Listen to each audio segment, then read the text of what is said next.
সরকার দায়িত্ব নেবে না, মানুষ জনগণের দায়িত্ব সরকার নেবে না, ছুঁড়ে ফেলে দেবে, ভেঙে চুড়ে দেবে। মানুষকে সংঘবদ্ধ হতে হবে।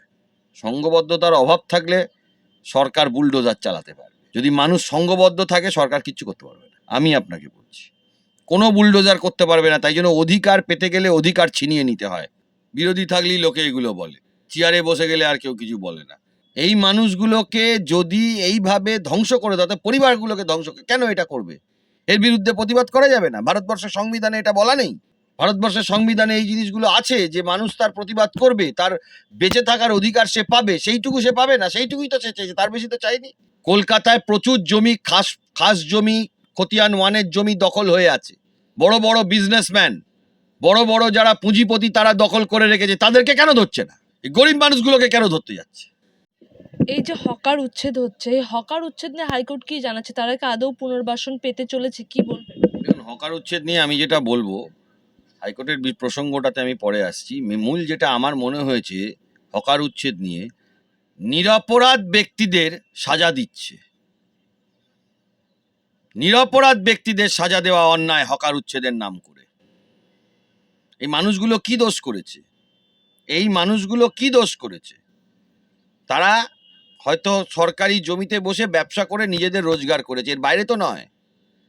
আর আসল অপরাধীগুলো একবার করে ডাকছে আর বাড়ি চলে আসছে, একবার করে ডাকছে আর বাড়ি চলে আসছে। অন্যায় হচ্ছে এটা। নিরপরাধ ব্যক্তিদের এইভাবে সাজা দেওয়াটা অন্যায় হচ্ছে হকার উচ্ছেদের নাম করে। একটা তো সরকারের উচিত এদের পুনর্বাসনের জায়গা তৈরি করা। এদেরকে কেন কোর্টে আসতে হবে, কেন আদালতের কাছে আসতে হবে? এটাই তো সব থেকে বড় প্রশ্ন। তাদের দায়িত্ব তো সরকারের। ভারতবর্ষের সংবিধান, সুপ্রিম কোর্ট বারবার এই কথাটা বলেছে, হাইকোর্ট বারবার এই কথাটা বলেছে, ওয়েলফেয়ার স্টেট। এই ওয়েলফেয়ার স্টেটটা সরকার দায়িত্ব নেবে না, মানুষ জনগণের দায়িত্ব সরকার নেবে না, ছুঁড়ে ফেলে দেবে, ভেঙে চুড়ে দেবে। এইটা কি করে মেনে নেওয়া সম্ভব? এর বিরুদ্ধে লড়াই। আদালতে দেখুন এখন স্টে দিয়েছে 30 তারিখ অবধি, 25 তারিখ আবার শুনানি। আইনে যা আছে সেটা হবে, আদালত যা বলবে। কিন্তু এই গরিব মানুষগুলোকে এইভাবে ছুঁড়ে ফেলে দেওয়ার যে বিষয়টা, এর বিরুদ্ধে আমাদের লড়াই, এর বিরুদ্ধে আমাদের প্রতিবাদ। এই যে বুলডোজার চলছে আমরা দেখছি, এই বুলডোজার রাজ কি বন্ধ হবে? হাইকোর্ট কি বলছে? দেখুন, মামলা চলছে, আপাতত স্টে হয়েছে, কিন্তু মূল যে বিষয়টা আমি মনে করি, নিরপরাধ ব্যক্তিকে সাজা দেওয়া অন্যায় এই বুলডোজারের নাম করে। কলকাতায় প্রচুর জমি, খাস জমি, খতিয়ান ওয়ানের জমি দখল হয়ে আছে। বড় বড় বিজনেসম্যান, বড় বড় যারা পুঁজিপতি, তারা দখল করে রেখেছে। তাদেরকে কেন ধরছে না? এই গরিব মানুষগুলোকে কেন ধরতে যাচ্ছে? আমি বলবো, যারা যারা কর্পোরেশন, মিউনিসিপ্যালিটি, পঞ্চায়েত, এইসব অঞ্চলে যারা রাস্তায় বসে আছেন, যারা যারা বাজারে রাস্তায় বসে আছেন, সংঘবদ্ধ হন। দেখাতে হবে যে সরকার কি করতে পারে, কি না করতে পারে। সংঘবদ্ধ হন। রাস্তার লড়াই, কোর্টের লড়াই, দুটোই একসাথে চলবে। নিরপরাধ এই মানুষগুলোকে জোর করে সাজা দিয়ে দেবো হকার উচ্ছেদের নাম করে, এটা কি করে মেনে নেওয়া সম্ভব? একটা পুনর্বাসনের ব্যবস্থা করলেই হয়। সরকার কি মানুষকে জমি দেয় না? দেয়। এই মানুষগুলো পাবে না কেন? যত জমি বড় বড় আছে সেগুলো সব বিজনেসম্যানগুলো পেয়ে যাবে, বড় বড় লোকগুলো পেয়ে যাবে। গরিব মানুষ, কটা নিম্ন মধ্যবিত্ত পরিবার আর গরিব পরিবারের মানুষজন জমি পায় আপনি আমায় বলুন তো? একটা টাইমে শুধু বাংলাদেশ থেকে যারা এসেছিলেন, তারা রেফিউজি রিহ্যাবিলিটেশন অ্যাক্টের মাধ্যমে কিছু জমি পেয়েছিলেন, যারা উদ্বাস্তু ছিলেন। এই মানুষগুলোরও তো দরকার কিছু জিনিস। অসহায় মানুষগুলো, বাচ্চা বাচ্চা ছেলে মেয়ে স্কুলে যেতে পারছে না। তারপরে বয়স্ক মানুষ, কারুর 50, কারুর 60, যারা কাজ হারিয়ে ফেলেছেন, সেই মানুষগুলোর কি হবে? তারা ছেলে মেয়েকে খাওয়াতে পারছেন না, বাবা মার চিকিৎসা করাতে পারছেন না, কিচ্ছু নেই। গায়ের জোরে শেষ করে দেবো সব। তাই মানুষকে সংঘবদ্ধ হতে হবে। সংঘবদ্ধতার অভাব থাকলে সরকার বুলডোজার চালাতে পারবে। যদি মানুষ সংঘবদ্ধ থাকে সরকার কিচ্ছু করতে পারবে না, আমি আপনাকে বলছি। কোনো বুলডোজার করতে পারবে না। তাই জন্য অধিকার পেতে গেলে অধিকার ছিনিয়ে নিতে হয়। এটাই দুনিয়ার নিয়ম। এই যে হকার উচ্ছেদ করা হচ্ছে, এটা তো কোনো বেআইনি না, যেহেতু এটা রেলের জায়গায়, সে আমরা সবাই জানি, কিন্তু হাইকোর্ট থেকে কি এমন কোনো আশা পাওয়া যাচ্ছে যে আদৌ তাদের উচ্ছেদ করা হবে না যে জায়গায় তারা ব্যবসাটা করতো? দেখুন, আমি একটা কথা বলছি, আমি কখনোই বলছি না যে তারা আইন সিদ্ধভাবে তারা বসে আছেন, আমি এই কথা কিন্তু একবারও বলিনি। আমি যেটা বলছি যে মানুষকে কাজ এবং বাসস্থান পাইয়ে দেওয়ার দায়িত্বটাই হচ্ছে হলো সরকারের। নিরপরাধ একজন ব্যক্তি যিনি কিনা কোনো একটি সরকারি জমি দখল করে বসে আছেন তার ব্যবসার জন্য, তার সাথে কথা বলে তাকে একটা কিছু কনফিডেন্সে নিয়ে তার জন্য কিছু একটা ব্যবস্থা করে দিলে তিনি এমনিই ছেড়ে দেবেন, কোনো বুলডোজার লাগবে না। আমি বলছি নিরপরাধ ব্যক্তিকে সাজা দেওয়াটা অন্যায়, এই অন্যায়টা হচ্ছে পশ্চিমবাংলায়। এই মানুষগুলোকে যদি এইভাবে ধ্বংস করে দাও, পরিবারগুলোকে ধ্বংস কেন এটা করবে? এর বিরুদ্ধে প্রতিবাদ করা যাবে না? ভারতবর্ষের সংবিধানে এটা বলা নেই?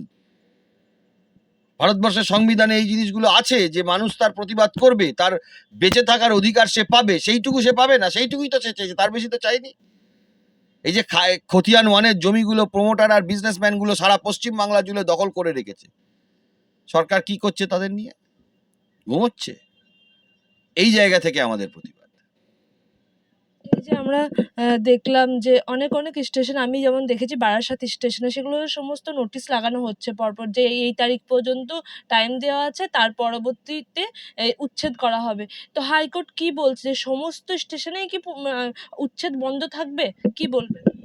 দেখুন, যে যে স্টেশনে এসেছে সেই সেই স্টেশনগুলো স্টে হয়ে শুনানি হচ্ছে।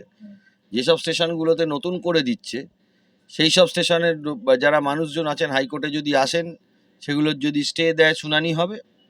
একটা দেখুন, এখানে কেউ সরকারি জমি দখল করতে চাইছে না, আমিও বলবো না যে কেউ সরকারি জমি দখল করুন। আমি যেটা বলতে চাইছি যে মানুষগুলো অলরেডি বসে গেছেন, তাদের জীবনটাকে ধ্বংস না করে দিয়ে, তাদের মেরে না ফেলে, তাদের জন্য একটা পুনর্বাসনের ব্যবস্থা করলে সরকার, মানুষ সবার জন্য উপকার হয়। এই মানবিক দিকটা একটা সরকারের থাকবে না, তাই কি করে হয়? এই মানবিক দিকটা একটা সরকারের থাকবে না, ছোট ছোট বাচ্চা ছেলেমেয়েরা স্কুলে পড়ছে মাঝপথে, সেটা বন্ধ হয়ে যাবে। কারুর চিকিৎসা চলছে, ওইখান থেকে রোজগার করে সেটা বন্ধ হয়ে যাবে। কিছু মানুষের রোজগার করে খাচ্ছিলেন, তাদের জীবন জীবিকা সব শেষ হয়ে গেছে, কান্ডাকাটি করছে, কিচ্ছু নেই চোখের সামনে, নিজের বাড়ি, নিজের কর্মসংস্থান ধ্বংস হয়ে যাচ্ছে দেখছে। চিন্তা করে দেখুন তো, কোনো একটি মানুষ তার যদি হয় তার কিরকম হবে? পুঁজিপতিদের কিছু হবে না, আমি তো বলছি খতিয়ান ওয়ানের জমি পুঁজিপতিরা দখল করেছে, করবে, কোনো সরকার আটকাবে না। এই সরকারকেও আমি দেখছি না সেটা আটকাতে। আর এই গরিব মানুষগুলোর বাড়ি গুঁড়িয়ে দেওয়া হবে, এই গরিব মানুষগুলোর কর্মসংস্থান গুঁড়িয়ে দেওয়া হবে, এরা রাস্তায় চলে যাবে। এর সাথে মানুষকে সংঘবদ্ধতার সাথে আন্দোলন করতে, অধিকার পাওয়া যায় না, অধিকার ছিনিয়ে নিতে হয়। অধিকার ছিনিয়ে নেওয়ার জন্য যতদূর সম্ভব যেতে হবে, আইনি লড়াই হবে, রাস্তার লড়াই হবে। ভারতবর্ষের সংবিধান সাধারণ মানুষকে, ভারতবর্ষের নাগরিককে এই অধিকার দিয়েছে লড়াই করার, গণতান্ত্রিক লড়াই করার অধিকার দিয়েছে। সেই গণতান্ত্রিক লড়াইয়ের মাধ্যমে এই অধিকার ছিনিয়ে নিতে হবে। আমরা দেখেছিলাম যখন শুভেন্দু অধিকারী বিরোধী দলনেতা ছিলেন, তখন পুনর্বাসনের জন্য বারবার কথা বলেছেন তিনি। তো এখন তিনি সরকারে এসেছেন, মুখ্যমন্ত্রী হয়েছেন, তাহলে এখন কেন এই উচ্ছেদ পুনর্বাসনের কোনো কথা না বলেই? ঠিকই তো আছে, ভুলটা কি? বিরোধী থাকলেই লোকে এগুলো বলে, চেয়ারে বসে গেলে আর কেউ কিছু বলে না। এদিক থেকে ঠিকই আছে, কোনো ভুল নেই। এই যে ট্রেডার পেলে তো রেলের লাভ হবে, কারণ কি রেল ব্যবস্থা আরো উন্নতি হবে। কি বলবেন এই বিষয়ে? দেখুন, আমি একটা কথা বলি, টেন্ডার হবে, রেল ব্যবস্থার লাভ হবে, তাহলে রেল এত লসে রান করে কেন? এই যে প্যাসেঞ্জার ট্রেনগুলো যেগুলো যাচ্ছে, আপনিই বলুন না। তাহলে রেলের ব্যবস্থা যেটা আছে, সেই ব্যবস্থাতে যদি টেন্ডার রেল দিতে চায় দিক। এই মানুষগুলোকেও তো একটা জায়গায় বসিয়ে দিতে পারে, লিভ অ্যান্ড লাইসেন্সে টাকা নেবে, একটু কম পয়সা নেবে এই মানুষগুলোর থেকে। এটা করা কি খুব খুব শক্ত কাজ? আপনি বলুন না। এটা তো রেল যদি মনে করে যে আমি একটা পুনর্বাসন প্যাকেজ করে দিলাম, যে ঠিক আছে এই লোকগুলো এখানে বসতো, এই লোকগুলো এইখানে বসবে, তারা রেলের কাছে অ্যাপ্লাই করবে, তারপরে তাদেরকে অ্যালট করে করে এই যে মানুষগুলো বসতো এগুলোকেই দিয়ে দেওয়া, একটা সার্ভে করে। খুব খারাপ কাজ, খুব শক্ত কাজ এটা না। পুঁজিপতিদের কাছে বিক্রি করে দেবো, এটা যদি রেলের এখন চিন্তা ভাবনা হয় বা সরকারের এটা চিন্তা ভাবনা হয়, তাহলে তো তার বিরুদ্ধে লড়াই করতেই হবে।